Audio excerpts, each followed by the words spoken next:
It's a phone call that can save a life. For the last 13 years, the National Suicide Prevention Lifeline has been the difference between life and death for thousands of people. It's open 24 hours a day, 7 days a week, with more than 160 local crisis centers across the country. It's really an opportunity for people to know that help is available. They really just talk to you.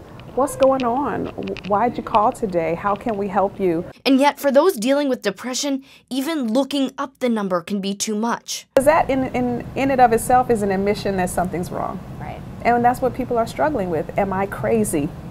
Right? And the answer is no, you're just in need of help. Some members of Congress are hoping to ease that burden even just a little bit by cutting a 7-digit number into just 3 buttons. Almost every state or city has a suicide prevention number, but it's 1-800 blah, blah, blah, blah. No one knows what it is.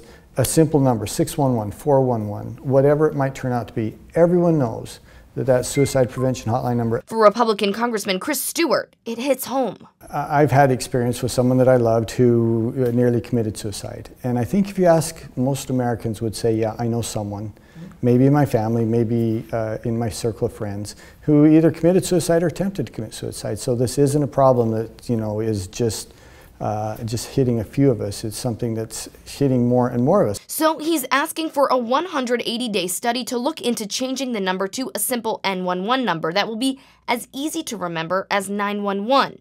And he's getting support from both sides of the aisle. If they are disturbed enough to think about taking their lives, they're not going to remember 1-800 something. Former psychiatric nurse and now Democratic Congresswoman Eddie Bernice Johnson says this will hopefully help people get help faster. At some point in this country, we have got to embrace the fact that we have a problem and we need to do something about it.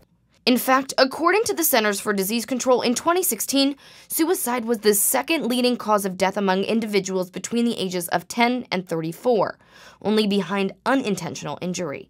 45,000 people overall die of suicide in the United States every year. And as of now, these numbers aren't getting any better. The CDC says the total suicide rate has increased 28% in the last 17 years. The hope is that people will be more likely to call the hotline in a moment of crisis if they can remember the number. Because in a country where there are more than twice the number of suicides as there are homicides, the hotline's priority is to save as many lives as they can. The bill passed the Senate in 2017 and has yet to be taken up for a vote in the House.